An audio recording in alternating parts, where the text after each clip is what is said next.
अपने घर को खूबसूरती से सजाइए। आइए पर्दे वाला द फर्निशिंग बुटीक। यहाँ है डी डेकोर जैसे टॉप ब्रांड्स, कर्टन और sofa cloth, sleep well mattresses एवं फॉर्म्स, साथ ही इंडिया सर्कस की होम डेकोर आइटम्स की विशाल रेंज। पर्दे वाला, LIC कॉलोनी, वैशाली नगर, अजमेर। देखिए, इस देश में किसानों के बारे में कांग्रेस पार्टी ने नारे बहुत लगाए थे, लेकिन ये सबके संज्ञान में है कि देश में पहली बार किसानों के बारे में जो ऐतिहासिक फैसला हुआ था वो अटल बिहारी वाजपेयी जी ने किसान क्रेडिट कार्ड के रूप में किया था।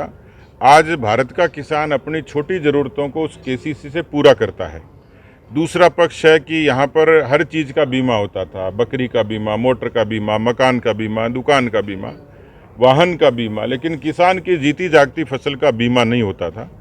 आज वाजपेयी जी की शुरू की गई उस योजना को प्रधानमंत्री मोदी जी ने आगे बढ़ाया और करोड़ों किसान प्रधानमंत्री फसल बीमा योजना का लाभ लेते हैं। दुनिया की जो सबसे बड़ी डायरेक्ट बेनिफिट ट्रांसफ़र स्कीम है प्रधानमंत्री किसान सम्मान निधि, 6,000 रुपये सालाना, जो किसी छोटे किसान को, मझोले किसान को साहूकार के कर्जे से मुक्ति दिलाते हैं, जिसमें लगभग 12 करोड़ किसानों के खाते में 2 लाख करोड़ से भी ज़्यादा का ट्रांसफ़र हुआ है।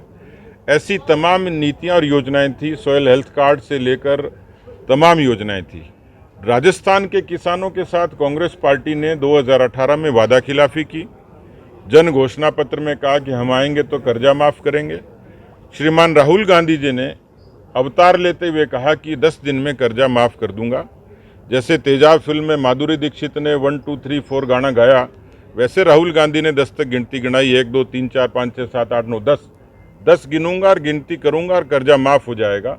आज 1500 से भी ज़्यादा दिन हो गए, राजस्थान के किसान अवसाद में हैं, आत्महत्याएं करी हैं, ज़मीनें नीलाम हो गई हैं, और इसलिए राजस्थान की हुकूमत ने, कांग्रेस पार्टी ने, राहुल गांधी ने, अशोक गहलोत ने जो वादा खिलाफी की वो राजस्थान के किसानों के साथ की है। किसान कदाचित ये भ्रम में आया होगा 2008 में कि यदि कांग्रेस आएगी तो हमारा कर्जा माफ़ हो जाएगा, तो किसान बुलावे में आया और उसने हो सकता है कांग्रेस को वोट किया होगा, लेकिन इस बार राजस्थान का किसान कांग्रेस को चोट करेगा। लगता है पहली बार भारत में 24 से भी ज़्यादा फसलों को 1.5 गुना मूल्य उपलब्ध करवाना ये पहली बार हुआ है। ये स्वामीनाथन आयोग की रिपोर्ट्स के आधार पर ही हुआ है। अभी उसमें और ज़्यादा ट्रांसफॉर्मेशन होना है, क्योंकि किसानों के बारे में जैसे मैंने कहा कि केवल भारतीय जनता पार्टी थी जिन्होंने अटल बिहारी वाजपेयी जी से लेकर मोदी जी तक किसानों के लोक कल्याण के लिए तमाम नीतियां लागू की हैं, और भविष्य में भी और बहुत सारी चीज़ें भविष्य के गर्भ में किसानों के कल्याण के लिए पार्टी और सरकार करने वाली है। सर, किसानों के प्रतिबद्धता की सरकार क्या लगता है कहाँ तक पहुँची है? देखिए, मुझे लगता है कि जितने नवाचार हुए, जितनी सहूलियतें थी और जितना तकनीकी तौर पर जो उन्नयन हुआ है, लोगों ने खेती के तौर तरीके बदले, वरना पारंपरिक खेती होती थी, बो देते थे, काट देते थे, बेचते थे, केवल कैश क्रॉप का काम होता था।